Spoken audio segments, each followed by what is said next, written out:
Vamos retomar então a nossa leitura em Atos, capítulo 25.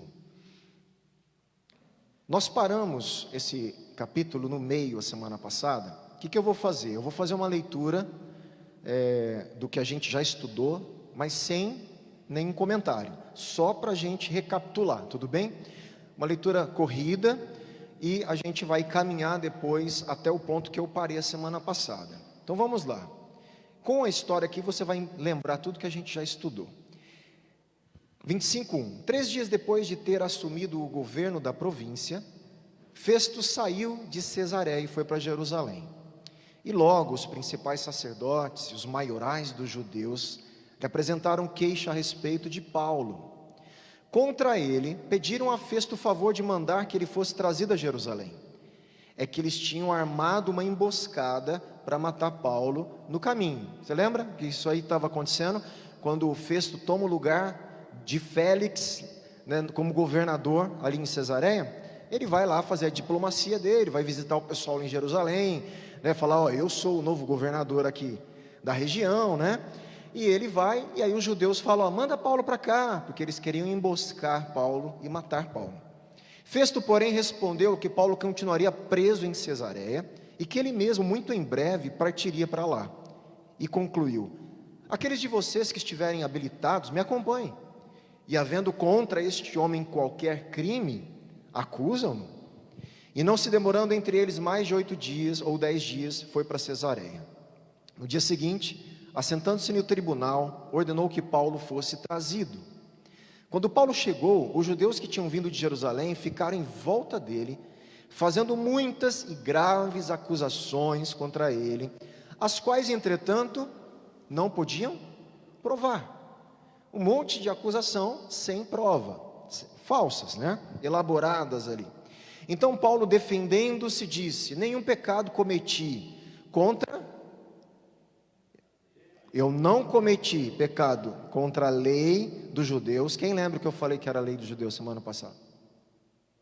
A Torá. O que é a Torá? Os primeiros 5 livros da nossa Bíblia. Então eu não cometi nada contra a lei de Moisés, a lei dada por Deus a Moisés, nem contra o templo, porque Paulo foi preso onde ele estava fazendo rituais judaicos dentro do templo, de purificação e ofertas lá no templo. E ele acrescenta, e outra, não fiz nada contra o imperador romano, contra o império, contra César. Então Festo, querendo assegurar o apoio dos judeus, olha lá a politicagem que a gente tem falando, perguntou a Paulo, você gostaria de ir a Jerusalém e ser ali julgado por mim a respeito dessas coisas? Paulo respondeu, estou diante do tribunal de César, onde convém que eu seja julgado. Não fiz mal nenhum aos judeus, como o Senhor sabe muito bem. Se de fato pratiquei algum mal, crime digno de morte, estou pronto para morrer. Se pelo contrário não são verdadeiras as coisas de que me acusam, ninguém pode me entregar a eles. Eles quem? Aos judeus que estavam querendo matar Paulo lá em Jerusalém. Então ninguém pode me entregar a eles, aos sacerdotes, aos judeus. Apelo para César. Então Festo, tendo falado com o conselho, respondeu, já que apelou para César você irá. Paramos aí a semana passada. Então, continuando agora. 13. Passado alguns dias, o rei Agripa e Berenice chegaram a Cesareia a fim de saudar Festo. Lembra que Festo, recém-possado no cargo ali de procurador romano, alguém veio fazer também um ato de diplomacia, coisa, né, de governos, aquela coisa toda, né? Então vem o que? O rei Herodes, que era um rei que governava parte da região que estava debaixo da autoridade de Festo, como procurador romano, que tinha contato mais direto com os judeus. Ele vai lá, todo pomposo, né, com a Berenice, e chega lá em Cesareia para fazer toda aquela questão, olha, Festo, estamos aqui, né, com você, olha, que bom que você está aqui com a gente, olha, eu que na região aqui, se você precisar de mim, né, com os judeus, estou aqui. E, gente, é isso aí que está acontecendo, tá? Aí, como se demorasse ali alguns dias, Festo fez o quê? Ele expôs ao rei o caso de Paulo. Ele chama, como Festo não entendia, olha só, Herodes entendia muito mais das questões judaicas do que Festo. E então o que ele vai fazer? Ele vai querer ouvir Herodes. Que Herodes aí, que conhece o judaísmo, conhece melhor Jerusalém do que eu, conhece melhor o Sinédrio, os sacerdotes, o que ele pensa sobre isso? Deixa eu expor o que está acontecendo, para ver se ele acha algum crime em Paulo, para ver o que está acontecendo. E ele vai compartilhar, ele diz assim: Félix deixou aqui preso, Agripa, certo homem, a respeito de quem os principais sacerdotes e os anciãos dos judeus apresentaram queixa, quando eu estive em Jerusalém, pedindo que eu condenasse Paulo. Versículo 16: eu lhes disse que não é costume dos romanos condenar quem quer que seja, sem que o acusado tenha presentes os acusadores e possa defender-se da acusação. O que ele está fazendo? Ele está defendendo a imagem da justiça romana para Herodes. A nossa justiça não é injusta. Nós não vamos condenar um homem sem ter presente quem está acusando, apresentar as provas, sem ele poder se defender. Ele estava se orgulhando da justiça romana, mas no fundo, não era bem justiça que eles buscavam, mas sabe aquele discurso político, tá? É isso que ele está fazendo. 17: assim, quando eles vieram para cá, sem nenhuma demora, no dia seguinte, assentando-me no tribunal, determinei que o homem fosse trazido. Levantando-se os acusadores, não mencionaram, olha o que Festo está contando para Agripa, não mencionaram nenhum dos crimes de que eu suspeitava. O que Festo está falando, Agripa? Eles estavam falando tanto que esse homem era um criminoso, que ele começou a tentar entender qual era o crime de Paulo. Aí ele falou: olha, eles vieram aqui, acusaram, e eu não vi crime nenhum crime que eu achei que pudesse ter.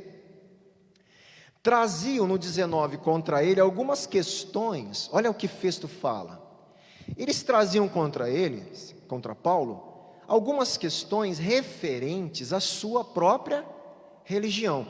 A palavra grega aqui para religião é uma palavra pejorativa, tá?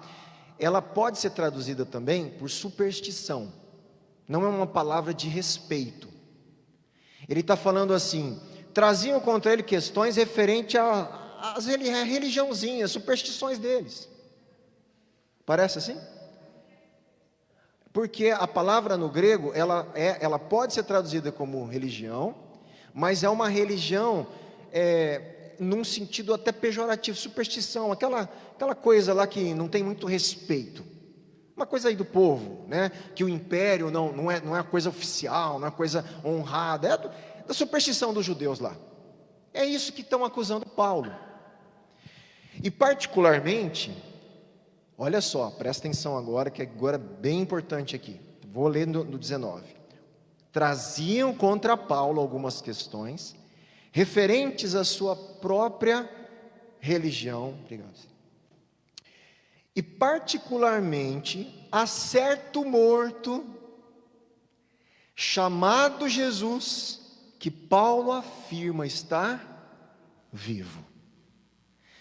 Tudo está girando em torno do problema de Paulo afirmar que Jesus era o Messias que Cristo ressuscitou, que Deus ressuscitou. O problema dos judeus, o ódio dos judeus, o ódio do sinédrio, dos sacerdotes, e querendo matar Paulo, é por causa dessa afirmação. Não sei se vocês compreenderam isso. Paulo está afirmando: o Messias esperado, anunciado em todo o Antigo Testamento, é o Jesus que o sumo sacerdote de vocês matou. E você sabe o que Deus fez? O Deus de vocês, o nosso Deus, os nossos pais, ressuscitou esse Jesus, comprovando que Ele é o Filho de Deus e comprovando que a obra dele é a obra do Messias. Essa afirmação é terrível, porque se Paulo tem razão, eles mataram o ungido de Deus. Isso cria um confronto profundo com os líderes religiosos. Essa afirmação é o problema todo. Só que essa afirmação não era crime. Mas para tirar Paulo de cena, eles têm que inventar um crime. Eles têm que acusá-lo, primeiro diante do tribunal judaico, não conseguiram provar injustiça nenhuma, mas queria matar mesmo assim. Depois, agora, diante do Império Romano, da justiça romana, qual é o crime? Afirmar que um morto ressuscitou não era crime. E o problema todo está em torno da ressurreição de Jesus. Porque se Jesus é de fato o Messias, prometido desde Gênesis, da Torá deles, aonde eles se diziam especialistas da lei, se Jesus é de fato aquele Messias, aquele ungido, o servo sofredor de Isaías, que eles mataram, crucificaram, e Deus ressuscita Jesus, e ainda o exalta acima de todo o senhorio, inclusive acima de César, porque depois a mensagem começa a ficar pesada mais para frente. Por isso que o Império Romano começa a implicar com os cristãos. Por quê? Porque os cristãos começaram a falar o quê? Jesus, o Messias, Ele é o soberano, não é César. É Ele quem nos dá a paz. Espera aí, o César fala, não, eu que dou a paz. Quem estudou um pouquinho de história sabe do orgulho que o Império Romano tinha, da paz romana que eles ofereciam para o Império. De repente os crentes começam a pregar, Jesus é o Senhor dos senhores, é só a Ele que a gente vai se dobrar. Nós confessamos que Ele é o nosso soberano, que a nossa paz não é César que dá, é Jesus. O que vai acontecer? O Império Romano vai fazer o quê? Perseguir os cristãos. Isso mais para frente. A perseguição agora é dos judeus, mas lá na frente o Império Romano também começa a se incomodar com a pregação do Evangelho. Toda nação, olha o que eu estou falando para você, toda nação hoje, atual, hoje, não sei se quantos conhecem nações que são ditadoras, autoritários, governos autoritários. Ali naquele lugar se proíbe a pregação do Evangelho. Por quê? Porque o Evangelho confronta as autoridades humanas, mostrando que a maior autoridade, o justo juiz que vai julgar os juízes, é aquele que virá, é o Messias. Essa mensagem incomoda. Você lembra quando Félix chamou Paulo para querer suborno, que a gente já estudou, não foi? E Paulo começou a falar do quê? Do juízo de Deus, não foi? De coisas, o que Félix falou? Não, para, não quero mais ouvir isso aí. Autoridade nenhuma que é ditador, autoritário, autocrata, todos esses governos autoritários, o Evangelho é uma ameaça. Por isso que a igreja não tem liberdade nesses lugares. Mas pastor, o que tem que pregar o Evangelho? Tem tudo a ver. O Evangelho é uma boa notícia de um rei que ressuscitou, de um rei que vai voltar, de um rei que vai julgar todos os reis, cobrar as injustiças dos governantes da terra. É uma autoridade, é uma mensagem muito forte. Se eu falo isso lá na Coreia do Norte, eu sou preso. Se eu falo isso em alguns lugares da China, se eu falo isso em alguns lugares do mundo de radicalismo, né, que não é todo lugar, mas radicalismo islã e muçulmano, eu vou ser morto, porque é uma afronta dizer que o rei ressuscitou, vai voltar, e todo mundo vai prestar conta. É o que o nosso Supremo Tribunal tem que saber, é o que os presidentes têm que saber, os prefeitos, eles têm que saber, vocês vão prestar conta ao único que tem autoridade sobre o povo, de tudo o que vocês fazem. Os pastores têm que saber.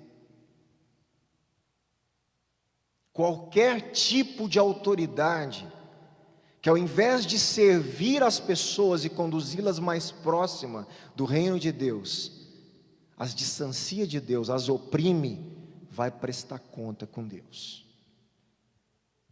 E essa mensagem causa temor, ninguém quer isso. Eu estou achando que eu estou fazendo tudo isso sem prestar conta para ninguém,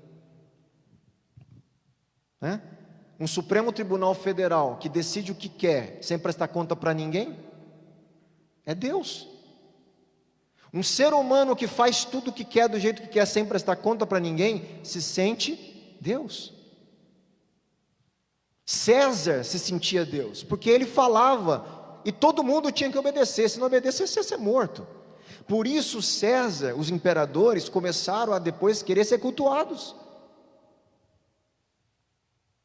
Um homem que é honrado e chamado de soberano de todo um império, que a palavra dele é lei, que ninguém pode ir contra, contestar e argumentar nada, o que ele vai se sentir? Deus. Exigir inclusive depois culto, o chamado culto ao imperador. Começou cultuando, divinizando imperadores mortos, até um doido vivo falar, me cultue e eu ainda vivo. Certo? Isso lá atrás no Egito, os faraós se sentiam divinos, e assim vai. Gente, quando a gente tem um governo de césares humanos, o Evangelho é uma ameaça. Porque o Evangelho coloca todo mundo igualado diante de Deus. Nivela todo mundo, ninguém é maior que ninguém diante da justiça de Deus. Até os líderes, a autoridade que você tem para liderar, vem dele e você vai prestar conta. Então isso gera temor e tem que gerar. Então essa é uma mensagem muito forte, a princípio confrontando primeiro os judeus por causa da ressurreição. Versículo 20, estando eu, Festo está contando a história ainda para Herodes. Estando eu perplexo quanto ao modo de investigar essas coisas, perguntei-lhe se queria ir a Jerusalém para ali ser julgado a respeito disso. Mas, havendo Paulo apelado para que ficasse em custódia para julgamento de César, ordenei que o acusado continuasse detido até que eu o enviasse a César. Eu ofereci para ele voltar e ser julgado lá em Jerusalém, das coisas dessa religião deles aí. Ele não quis. Como cidadão romano, ele apelou a César e eu deixei ele preso, vou mandar ele para César. Só que qual era o problema de Festo? Mandar Paulo para César, para ser julgado pelo tribunal do império, com que acusação? Ele não sabia nem o que colocar numa carta para o imperador. Você percebe o negócio? Ninguém sabe o que o cara escreveu, porque ele tinha que escrever alguma coisa. E ele quer aqui ajuda de quem? De Agripa, que conhece mais os judeus do que ele. Me ajuda aí, Agripa, o que eu escrevo para César, né? Vamos ver, 22, então Agripa disse a Festo, Festo, eu também quero ouvir esse homem aí. Ele ficou interessado. Era um homem que conhecia muito mais a cultura judaica, a religiosidade, todo mundo ali. Ele falou, mas o que está acontecendo? Eu quero ouvir, Paulo. Festo respondeu, tá bom, Agripa, né? Amanhã vamos ouvir Paulo de novo aí. De fato, no dia seguinte, vindo Agripa e Berenice com grande pompa, tendo eles entrado na sala de audiência, juntamente com os oficiais superiores, então, todo pomposo, com gente, né, os oficiais do lado, aquela coisa, gente, coisa de político, tá? Político populista ainda, né, político, aquele tipo de político que quer a glória e a atenção de todo mundo lá.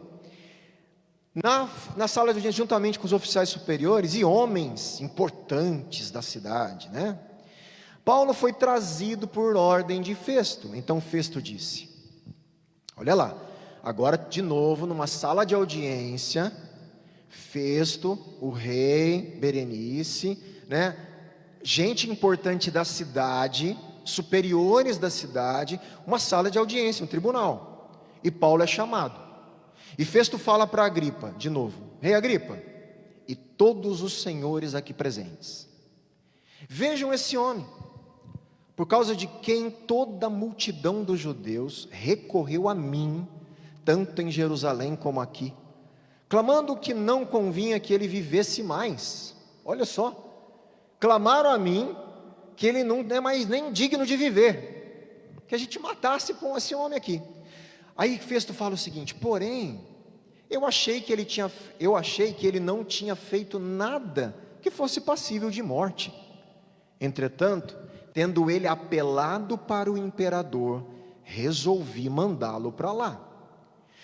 No entanto, preste bem atenção, a respeito dele, nada tenho de mais concreto que possa escrever ao imperador. Agripa, eu não tenho nada de concreto que eu consiga redigir uma carta de encaminhamento judicial aqui para o imperador, eu não sei o que falar. Por isso eu o trouxe à presença dos senhores, e especialmente a sua presença, ó rei Agripa, para que, feita a arguição, né, a inquirição aí, eu tenha alguma coisa que escrever.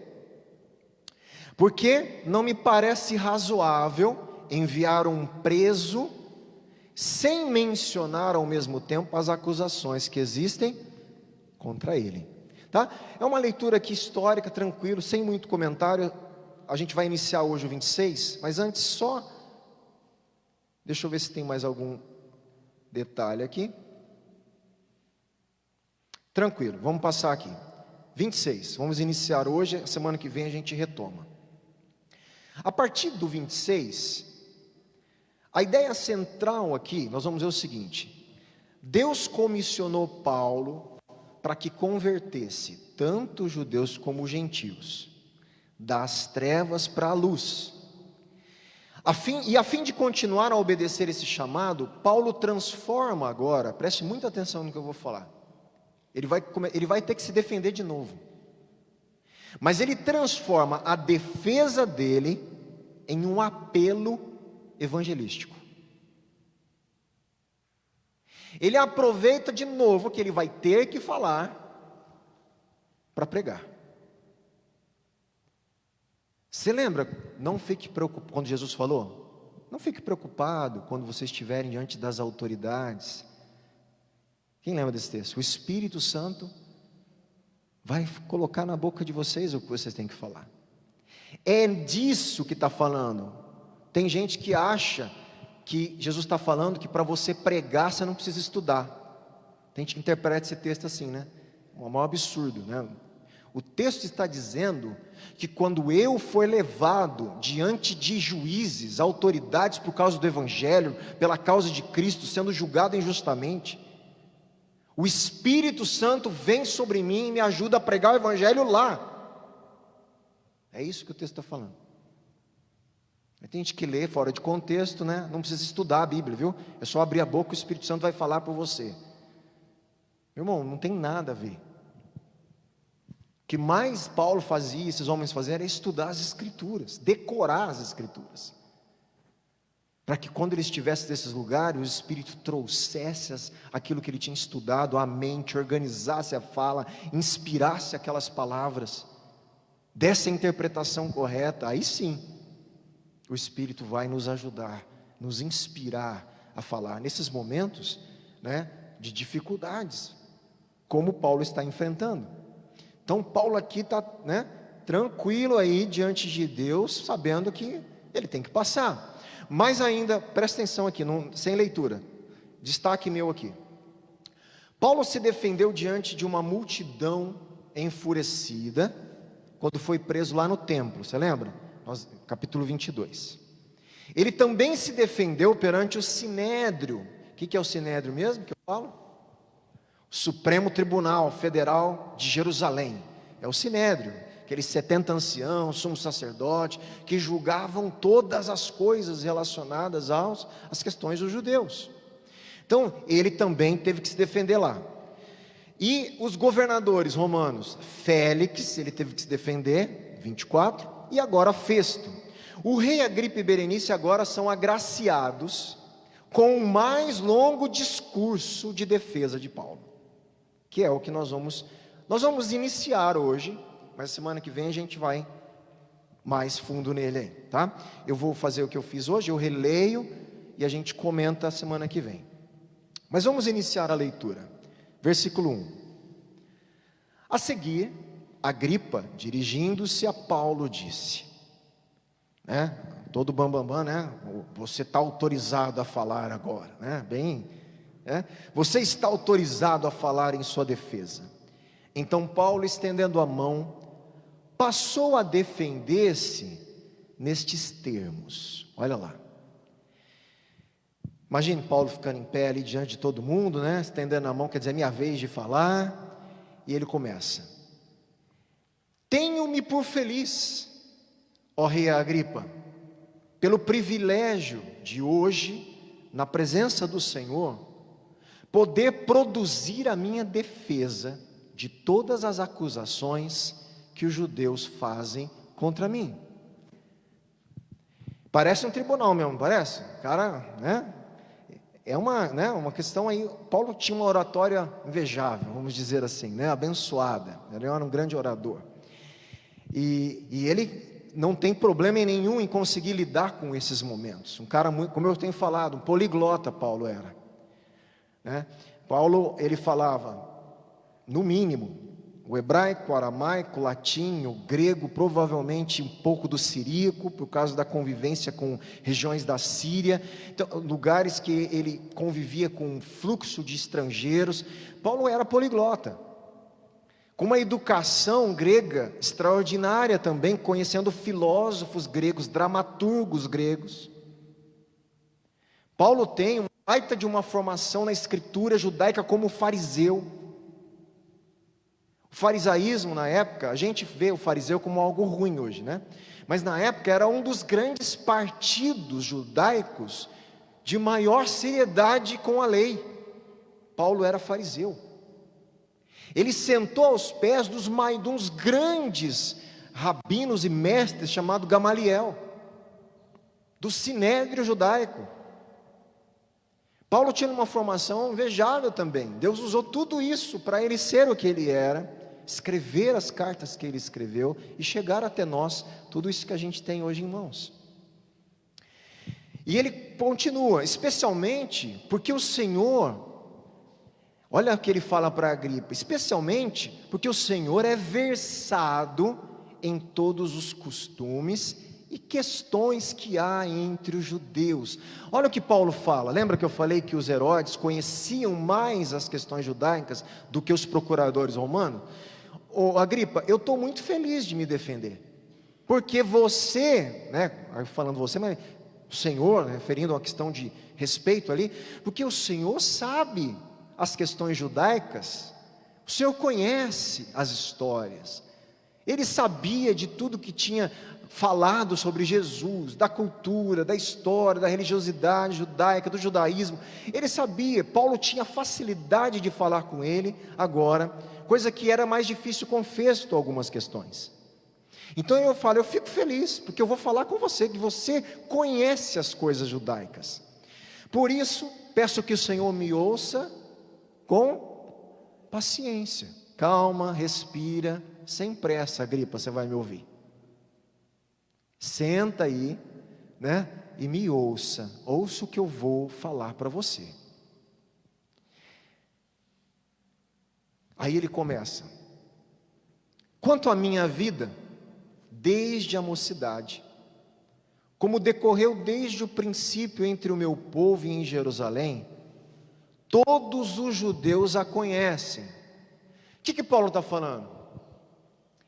Tem um monte de gente aí me acusando, que sabe da minha vida desde a minha mocidade no judaísmo.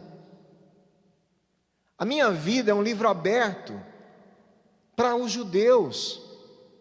Muitos judeus me conhecem desde a minha mocidade, desde o princípio entre o meu povo, em Jerusalém. Eu conheço o pessoal lá, lá da Gema, como se diz, né? Como não fala quando o carioca, né? Lá do Rio mesmo, lá, o carioca da Gema, né? O Paulo era da Gema mesmo, lá de Jerusalém, ele conhecia todo mundo lá do pessoal, né? Da nata da sociedade judaica, religiosa, e dos judeus, do templo. Gente, o Herodes, todo mundo conhece. Eu não sou um cara que vim do nada, que ninguém conhecia, não sabia onde eu via. Não, o pessoal acompanha a minha mocidade, o meu tempo em Jerusalém. Pois na verdade, eu era conhecido deles desde o princípio. E assim o quiseram testemunhar, porque na condição de fariseu, o que Paulo era? Fariseu. Vivi conforme o partido mais rigoroso da nossa religião.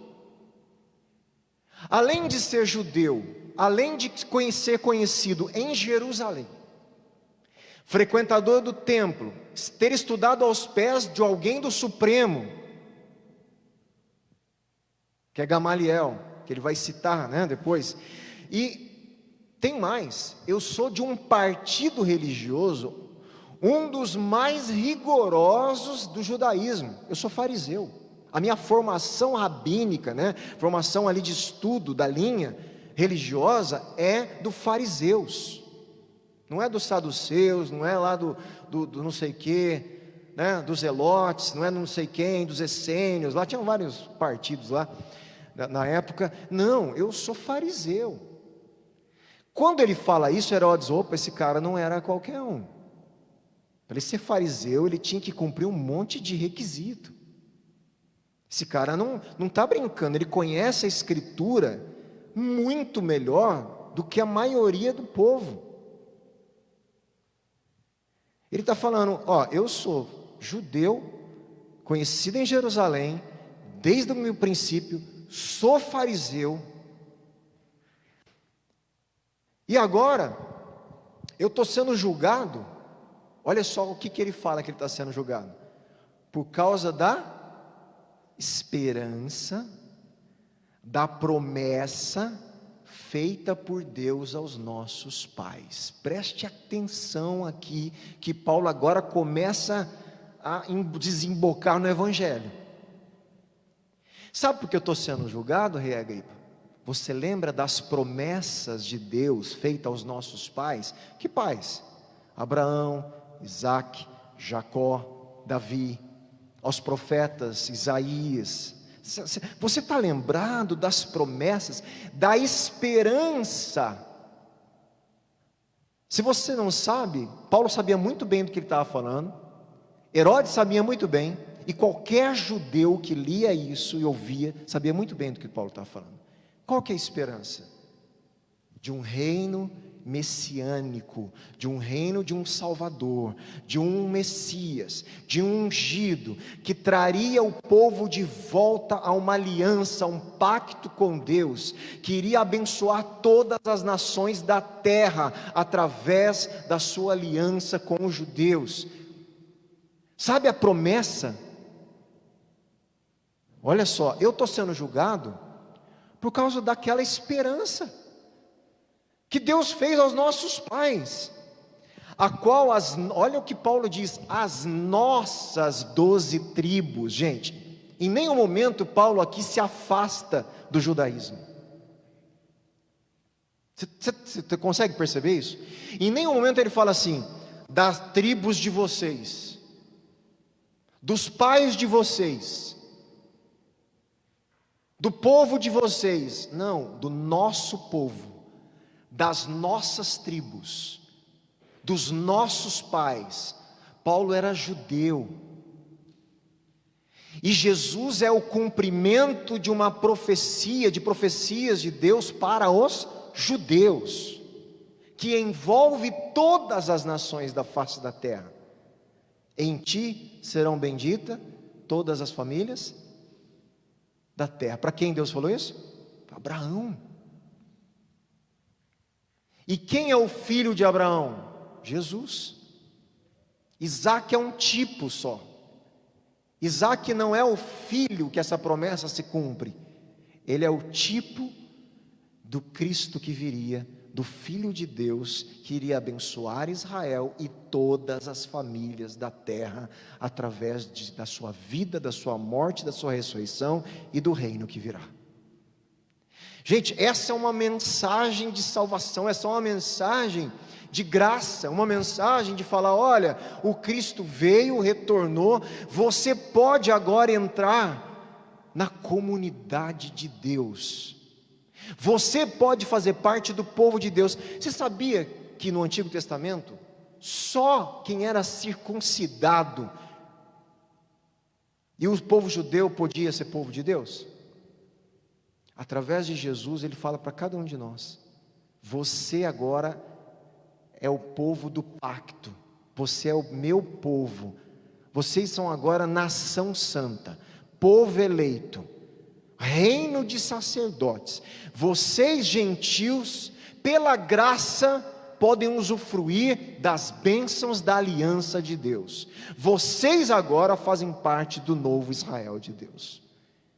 Essa é a graça de Deus. E eu oferto a vocês todas as bênçãos, inclusive a bênção da ressurreição, e ressurreição eterna, para viver a Canaã celestial, que é o novo céus e nova terra. Tudo que Deus prometeu a Israel, toda a esperança, Paulo está falando, eu estou sendo julgado porque eu estou pregando isso. E ele continua: servindo a Deus fervorosamente noite e dia, almejam alcançar. É por causa dessa esperança, Agripa, que eu sou acusado pelos judeus, porque se julga incrível, porque eles acham que é impossível entre vocês que Deus ressuscite os mortos. Sabe por que eles estão me julgando? Por causa da esperança, e porque eles não acreditam que Deus pôde ressuscitar alguém dos mortos. Vocês estão me condenando por causa disso, Paulo fala. Na verdade, eu pensava que devia fazer muitas coisas. Aí, nós vamos deixar aqui a semana que vem, porque ele começa aqui falando para Agripa, que ele também perseguiu esse Jesus, que ele também foi um perseguidor da igreja, que ele também não acreditou nessa mensagem, mas que ele foi encontrado por esse Jesus ressurreto. Esse Jesus ressurreto é o cumprimento de toda a esperança de Israel, gente. É o cumprimento de toda a esperança da humanidade. Isso eu sempre falo, gente, para eu encerrar aqui, eu quero fazer essa aplicação. Eu insisto em dizer o seguinte: nós seres humanos esperamos de políticos, de autoridades, algumas coisas. Nós desejamos um tipo de governo, sim ou não? Qual é o tipo de governo, de autoridade que nós desejamos? Quais são as coisas que nós desejamos ter como ser humano? Vamos numerar? O que a gente deseja? Saúde.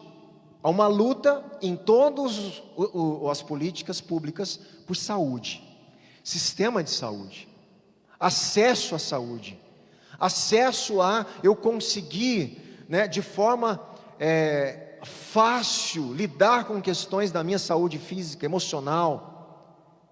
Isso todo cidadão deseja que os seus governantes cuidem disso. Jesus fala que quando ele voltar, não haverá mais enfermidades. Entenda o que eu estou falando. O governante eterno diz que não haverá mais enfermidades. Ele vai banir, extinguir da nossa vida eterna aquilo que nos assola, o nosso corpo, as nossas emoções, a nossa alma, que são as enfermidades. Que mais que a gente procura nos governantes ou nos governos? Justiça. Quem não quer justiça? Quanta injustiça tem no mundo? Quanta injustiça existe na justiça humana? Quanta injustiça tem, às vezes, nas coisas que a gente vê na TV, que a gente vive, que a gente viu alguém sendo injustiçado em alguma situação. Quanta injustiça existe no mundo, na humanidade. Quantas pessoas que deveriam pagar pelos seus erros e não pagam. Quantas pessoas injustiçadas por como Paulo está sendo. Nós desejávamos que os juízes fossem justos, que os governantes fossem justos.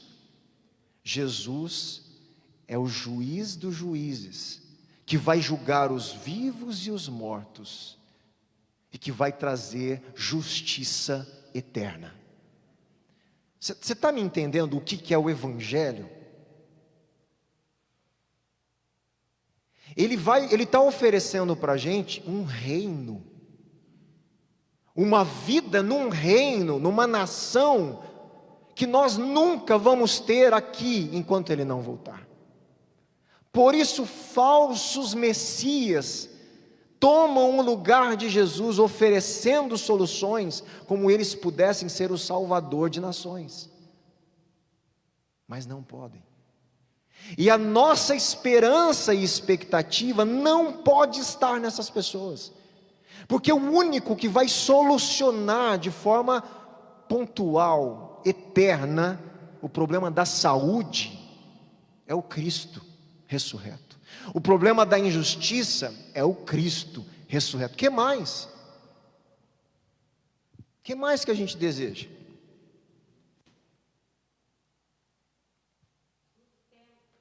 Sustento,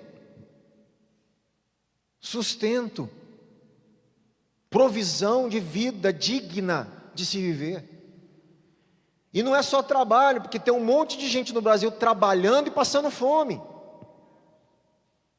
Injustiça. Gente, tudo isso que assola a nossa vida, a nossa humanidade, Jesus prometeu solucionar. Quando nós estamos falando de salvação, nós temos uma cabeça desse tamanhozinho quando a gente fala que Jesus salvou a gente. A salvação dele, ofertada a nós, já inicia na nossa vida eterna com Deus aqui na terra, mas ela se conclui na volta dele, na ressurreição dos nossos corpos, para desfrutarmos de toda a herança, porque somos herdeiros e co-herdeiros com Cristo, do reino do nosso Pai. Mas enquanto estamos nessa terra, ainda temos esses tipos de aflição, ou aflições. Não haverá mais fome, não haverá mais trabalho excessivo, fadiga excessiva, porque isso é maldição. O trabalho não é maldição, mas a fadiga excessiva, que escraviza pessoas para se manter vivas, não viver, sobreviver, isso é maldito, é injusto, de um sistema caído. Jesus disse que não vai ter mais isso, porque o reino dele é justo. Vai ter saúde, justiça, comida para todo mundo, banquete eterno na mesa do rei, igual Mefibosete, graça. Ele vai falar: pode comer na minha mesa todos os dias. Você está me entendendo do que eu estou falando, que é salvação? Que mais que a gente espera de governos humanos, terrenos? Educação. A Bíblia diz que a unção do Santo nos ensinará todas as coisas. No reino eterno do Messias, o Espírito de Deus em nós vai abrir o nosso entendimento para entendermos de tudo o que nós não entendemos hoje. tanto da Bíblia, como da salvação, como de física, química, tudo que nós não entendemos no universo, a nossa mente vai compreender as maravilhas do Criador e vai nos colocar de joelhos diante dele em adoração.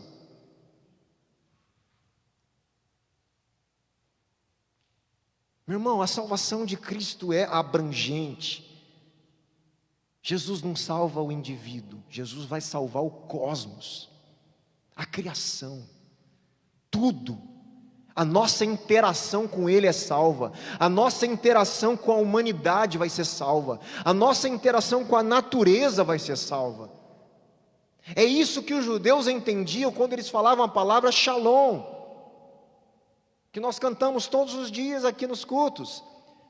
Shalom, na cabeça da estrutura judaica, é a harmonia plena do ser humano com Deus, do ser humano com o ser humano e do ser humano com a natureza. Quando tudo isso está em harmonia, na bênção de Deus, perdida no Éden, eu tenho o Shalom, eu tenho o reino.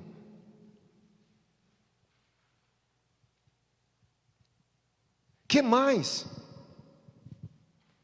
O nosso pecado nem se fala, vai se extinguir, essa natureza tendenciosa ao mal que nós temos, vai acabar, graças a Deus, né? Porque muitas vezes o bem que eu quero fazer eu não consigo, e o mal que eu não quero eu faço, Paulo fala. Paulo lutava com isso, e ele sabia que ele ia vencer olhando para a esperança da ressurreição, porque essa luta vai acabar com o corpo glorificado, corpo sem a prisão mais do pecado. Que mais? Habitação, vamos ter a nossa morada com Cristo, climatizado, problemas climáticos não vão existir, tsunamis, desestruturas, pragas, não vão existir, porque o reino de Deus, Ele vai redimir tudo que Ele criou, a boa criação de Deus, aguarda ansiosamente, a expectativa da natureza é ser liberta e salva.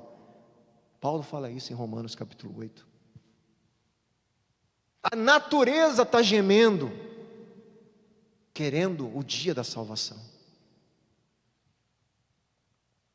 Quando nós pregamos o Evangelho, é isso que as pessoas têm que entender. Você sabe tudo que Cristo tem para você. E é isso que nos dá a esperança de passar as tribulações ainda nessa terra. Os sofrimentos, as aflições, as enfermidades, as dificuldades, pedindo a Deus, e Deus muitas vezes nos livra delas, passa com a gente no vale da sombra da morte, mas ainda ela está assolando a nossa vida. Mas nós temos a esperança que vai chegar um dia que tudo isso vai acabar, não vai haver choro, ranger de dente, nem maldição, mas vida abundante, vida eterna. Meu irmão, salvação é isso. Eu podia estar falando muito mais coisa aqui, e a gente pensar e levar a nossa mente a pensar o reino de Deus, a eternidade.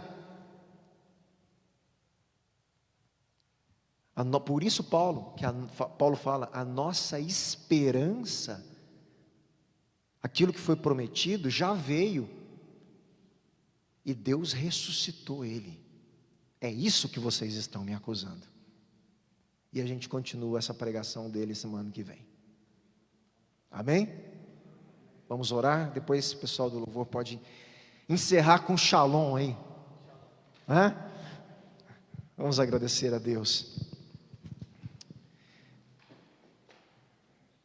Pai, obrigado, mais um dia de alimento da Tua palavra, de pasto verdejante, da gente poder se alimentar com a verdade profunda do Evangelho, da salvação, da pessoa, da obra do nosso Cristo, Senhor e Salvador das nossas vidas. Ajuda-nos, Senhor, a contemplar a eternidade, contemplar o reino prometido, contemplar a vida no novo céu e na nova terra, contemplar e antecipar essa vida, como igreja aqui em Penápolis, para a gente conseguir pregar esse evangelho e demonstrar o que é ser cidadão do reino de Deus. Senhor, cuida também das nossas necessidades temporais. Apesar da gente falar e crer e acreditar, Senhor, as coisas nesse tempo e nessa era mexem com a nossa humanidade ainda. As enfermidades, a falta de sustento, os problemas emocionais, problemas familiares. Pai, isso mexe com a gente ainda. Livra-nos de tudo isso. E se não for possível, se tivermos que passar, guarda a nossa fé, guarda o nosso coração, preserva-nos com uma paz que excede todo entendimento, para que possamos glorificar o Seu nome, acima de todas as coisas, como Paulo está fazendo e demonstrando para a gente, Pai. A Ti a nossa gratidão por mais um dia, em nome de Jesus, amém? Deus abençoe.